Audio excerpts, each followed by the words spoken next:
Elle est faite comme Macron, Madame Ernotte. Et ces gens-là, ce sont des libéraux. Et ces gens-là, si vous leur passez un coup de fil, et bien évidemment qu'ils vont faire attention à l'actionnaire. Elle est comme Madame Veil à Radio France. Ces personnes-là, ce sont des gens qui sont soit issus de l'ENA, soit qui sont des femmes ou des hommes d'affaires, qui n'ont aucun problème avec la gestion d'un audiovisuel public en façade, qui est un service public, alors qu'en réalité, ça se comporte quasiment comme un service privé. TF1 ou de M6. Et à l'instar des patrons de chaînes privées avec qui elle lance des collaborations, Ernotte ne va pas se montrer très fan de l'investigation. Les guerres ne sont pas à la hauteur. En 2017, elle n'était pas parvenue à externaliser Envoyé spécial et complément d'enquête. Mais en 2019, Delphine Ernotte va réussir une chose. Décourager l'investigation dans les cases documentaires. Ces plages horaires réservées à la diffusion de films de société et qui sont souvent alimentés par des producteurs extérieurs. Off Investigation en a contacté une dizaine.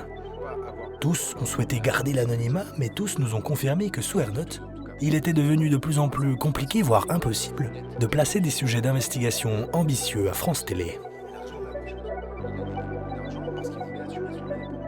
Avec Takis Candilis, on a commencé à entendre qu'il fallait arrêter de proposer de l'investigation, car les Français en avaient marre des sujets anxiogènes.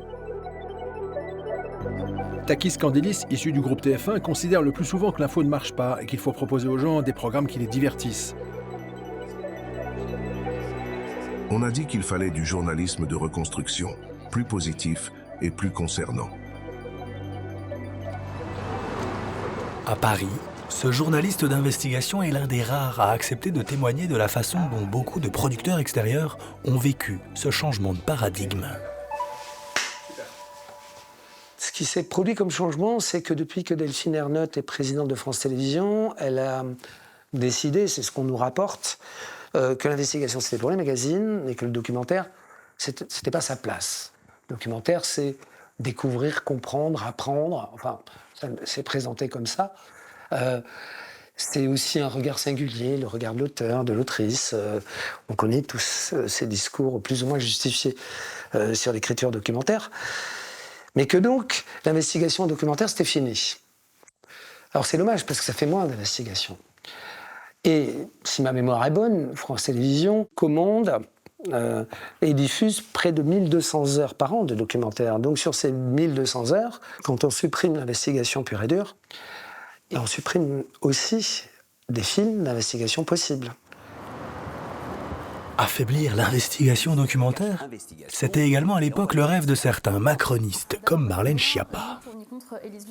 Quand on montre sur le service public de surcroît, quand on montre sans cesse aux gens des exemples de politiciens corrompus, d'hommes politiques et femmes politiques véreux, de gens qui détournent de l'argent, de gens haineux, magouilleurs, etc., quand on ne montre que ça, je crois qu'on installe dans l'esprit des gens, waouh, ils sont tous comme ça. Et je trouve que c'est un peu une forme de populisme, de dire ils sont tous pourris. Moi, j'aimerais bien qu'on alterne et que de temps en temps, il y a aussi des belles histoires, il y a aussi des prismes politiques, des responsables politiques, des gens qui s'engagent, souvent pour pas grand-chose, au service de l'intérêt général, mais il y en a des milliers. Tiens, quelques semaines plus tard, un rassemblement de reporters d'espoir, une association qui milite pour le journalisme positif. Delphine Ernotte réclame maintenant elle aussi des belles histoires comme Marlène Schiappa. Nom de code, le journalisme de construction. Je vais vous dire exactement ce que c'est, parce qu'en fait il y a des pays du nord de l'Europe, des chaînes publiques qui ont adopté cette façon de faire du journalisme. Donc le journalisme de construction, c'est ceci. Vous avez un problème de métro à Copenhague, d'accord ? Donc vous avez un premier sujet qui explique que, ras-le-bol, les chauffeurs n'arrivent pas à faire en sorte que le tram, peu importe les bus, disons, prenons les bus, arrivent à l'heure à Copenhague. 5 minutes sur les trucs en retard. Et puis, il y a aussi un autre sujet derrière, où, dans une autre ville du Danemark, ils ont trouvé le moyen de faire en sorte que les bus arrivent à l'heure. Donc ce n'est pas la solution, c'est une solution. Donc, moi, je ne crois pas au journal des bonnes nouvelles. Dans ce contexte où les macronistes rêvent de belles histoires, Delphine Ernotte va trouver une méthode ingénieuse pour contrôler plus étroitement les documentaires acceptés par France Télé. Explication. Avant 2019, les producteurs extérieurs pouvaient proposer leurs projets à France 2, France 3 ou France 5. Et chaque chaîne avait son guichet. Avant 2019, on pouvait aller taper à la porte de France 5 en disant bah là, j'ai une investigation à te proposer. Alors, soit pour Le Monde en face, soit pour d'autres cases. Et si ça passait pas? Et si ça passait pas, on pouvait très bien ensuite aller voir France 3 ou France 2. Et chaque chaîne étant décideuse des contenus qu'elle acceptait de prendre et de diffuser, ça donnait plus de possibilités. Sauf qu'en mars 2019, Delphine Ernotte fusionne tout pour créer un guichet unique des documentaires. À sa tête, Catherine Alvarez, une productrice venue du groupe Lagardère qui a désormais un droit de vie ou de mort sur tous les documentaires proposés à France Télé. Pour Jacques Cotta, c'était une manière d'accentuer le contrôle de la direction sur l'éditorial. Le guichet unique, ça veut dire qu'il y a une personne de confiance qui est chargée d'analyser tous les dossiers et de dire oui ou non, que ce soit sur France 2 ou sur France 3. Et donc c'est une maîtrise totale et c'est non plus le caractère propre du métier qui domine, c'est en gros l'intérêt recherché par les gens qui dirigent la télévision, qui vont faire qu'un sujet est accepté ou pas. Au risque que si ça dérange, c'est non? Ah bien, c'est pas au risque. C'est à mon sens, c'est si ça dérange, ce sera non. Résultat, France Télé commande surtout désormais des documentaires et formats feel good, où l'on célèbre des solutions positives et des belles histoires. On essaie de trouver des solutions pour que les algues reviennent là où elles ont disparu. Quitte à recourir à des images de synthèse pour réparer la nature. On se rend compte de sa vraie valeur quand on repense à ce que c'était et qu'on voit ce que c'est devenu. Autre tendance des médias mainstream, un peu en mode Netflix, faire des films sur les narcotrafiquants et autres drames de l'actualité qui permettent de ne pas trop questionner les dysfonctionnements des pouvoirs. À la tête de ce réseau. Témoignage de la journaliste d'investigation qui avait enquêté sur Bernard Arnault en 2018. Il en possède près de 47%. J'ai l'impression qu'il y a un côté un peu Netflix de la série voilà, sur le narcotrafic, la drogue, machin. Les gros méchants. Les gros méchants. Je me pose la question, est-ce que ça ne permet pas de détourner le regard de la délinquance en col blanc?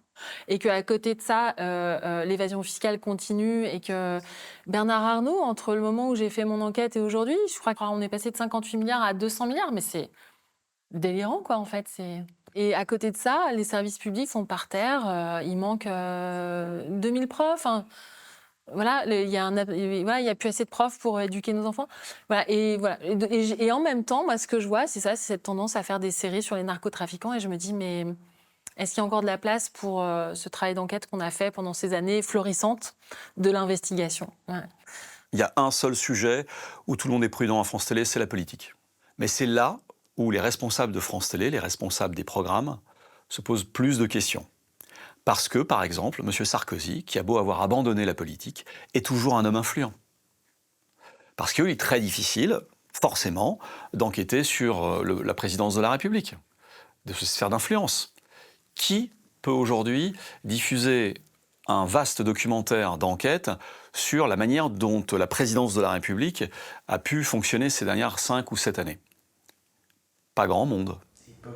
En 2017, sidéré par l'ascension éclair d'Emmanuel Macron, Jacques Cotta avait tenté d'enquêter sur le phénomène pour France 2, sans succès. Comment est-ce qu'un individu qui est un illustre inconnu du public arrive à être président de la République en 2 ans? Quel soutien? Quel financement? Quels appuis politiques? Quelle histoire? Quelle orientation? C'est ça qui m'intéresse, c'est ça que je veux traiter. Un sujet clé, en effet. Eh bien, ce sujet-là, il a été impossible de le traiter. On m'a pris pour un fou lorsque je l'ai proposé. Le sujet que je voulais traiter, c'était le système lui-même. Eh bien, ça n'a pas été possible de le faire. En cette année 2017, France Télé préférera commander un film à un ami du président, Bertrand Delay. Une belle histoire, celle-là, pour les 1 an de Macron à l'Élysée. Un documentaire où le président enchaîne les satisfecit à la gloire du président. C'est une formidable bataille, donc c'est tout sauf un sacrifice. Pendant plus de 9 mois, nos caméras ont suivi le président dans son baptême du feu. Est-ce que c'est facile d'être président? C'est pas plus difficile qu'autre chose. D'abord, je l'ai voulu. Découvrez une liberté de parole peu commune. On est dans une trajectoire sur une courbe qui est ascendante sur le terrain de la prise en main et de la maîtrise des contenus de la télé. Voilà. Et on en arrive là, où on vous dit aujourd'hui ouvertement, c'est plus possible. Et où d'ailleurs on conduit des gens à se dire eux-mêmes, je ne vais pas le proposer parce que je sais que ce ne sera pas possible, donc je ne fais plus mon métier volontairement. Et c'est ça qui est terrible. Ce qui est terrible, c'est qu'on arrive, à mon avis, à façonner sur un mode orwellien le caractère même du journaliste d'investigation, de ce qu'il devrait être, et qui d'ailleurs se persuade lui-même, parce qu'il faut bien vivre, que tout compte fait, il ne peut rien, mais que c'est comme ça. De petits renoncements en petits renoncements. Absolument. Oui. Eh oui. Et cette lente prise de contrôle macroniste ne va pas entraver que les documentaires. Elle va aussi contaminer certains plateaux du service public. Voici comment.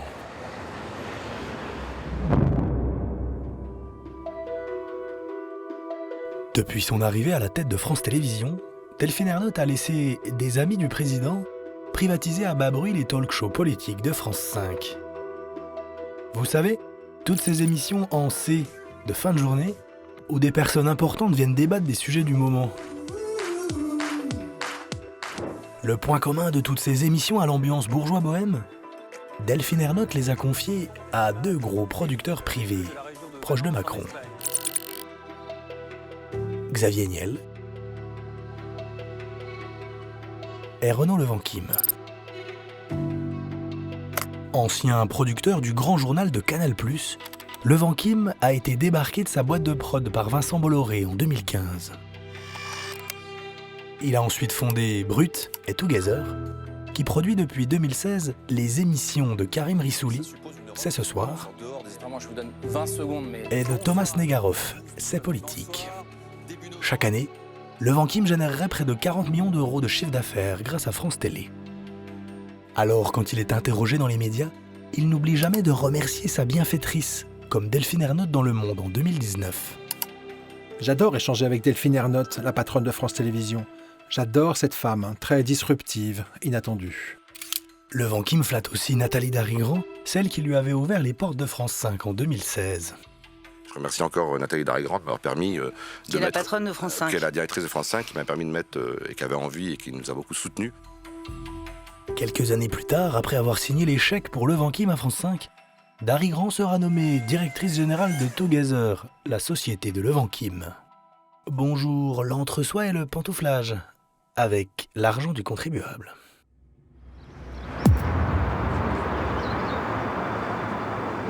Et aux côtés de Levanquim à France 5, un autre mastodonte privé se taille depuis quelques années la part du lion à France Télé. Le groupe Media One, contrôlé par le fonds d'investissement américain KKR. Véritable empire macroniste, il a pour actionnaire Xavier Niel, propriétaire de Free, c'est un très proche de Macron.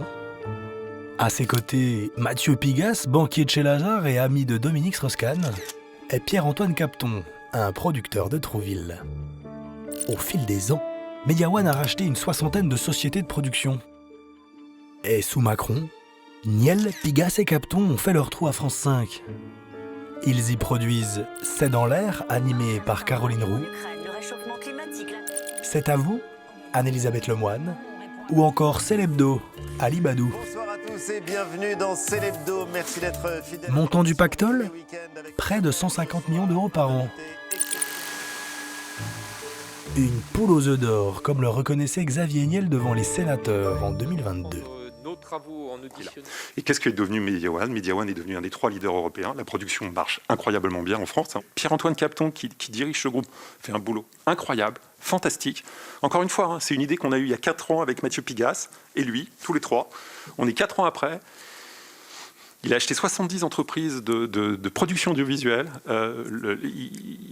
60 entités qui sont restées indépendantes, qui se développent. Et encore une fois, avec une liberté éditoriale, parce que c'est pour ça que ça marche. Si on n'a pas cette liberté éditoriale, ça ne va pas marcher et ça ne va pas fonctionner.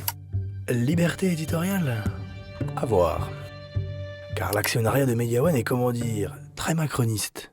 Avec Xavier Niel, bien sûr. Mais également Pierre-Antoine Capton, le producteur de Trouville.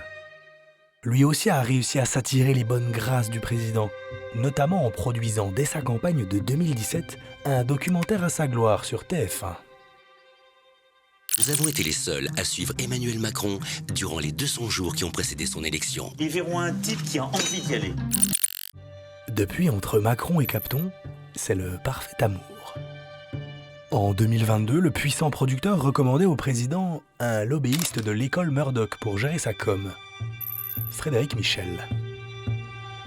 Des réseaux d'influence qui permettent à la Macronie d'être directement connectés aux émissions politiques de France Télé, selon le journaliste Mark Endeveld. Sur les fameux talk-shows, c'est Renaud Levanquim qui lui produit C'est ce soir et C'est politique. Pierre-Antoine Capton produit C'est dans l'air, C'est à vous et C'est l'hebdo. Donc tous les grands talk-shows de l'audiovisuel public sont aux mains de ces deux gros producteurs-là. Et Frédéric Michel est autant copain de Pierre-Antoine Capton que de Renaud Levanquim. Frédéric Michel, il va évidemment rapprocher l'Élysée de l'audiovisuel public par l'importance de ces talk-shows-là. Bonsoir. Résultat, à chaque fois que le président veut se rendre beau et cool pour draguer les électeurs de centre-gauche, il va sur C'est à vous. Pour rigoler complice avec la bande de Capton quelques jours avant le second tour de l'élection présidentielle en 2022, on était ravis de recevoir un président candidat ici sur notre plateau. Une question, monsieur le président. ou alors en décembre 2023, où il avait rendu hommage à un Depardieu accusé de viol en plein débat sur la très contestée loi immigration. Moi, je suis un grand admirateur de Gérard Depardieu. Un an plus tard, à l'Élysée, en remerciement de ses bons et loyaux services, le président de la République décernait à Pierre-Antoine Capton, le producteur de C'est à vous, une Légion d'honneur. Le syndicaliste de France Télé Jean-Jacques Cordival dénonce depuis 10 ans ce petit entre-soi. C'est quoi le problème que des émissions du service public politique soient trustées par des amis du président ?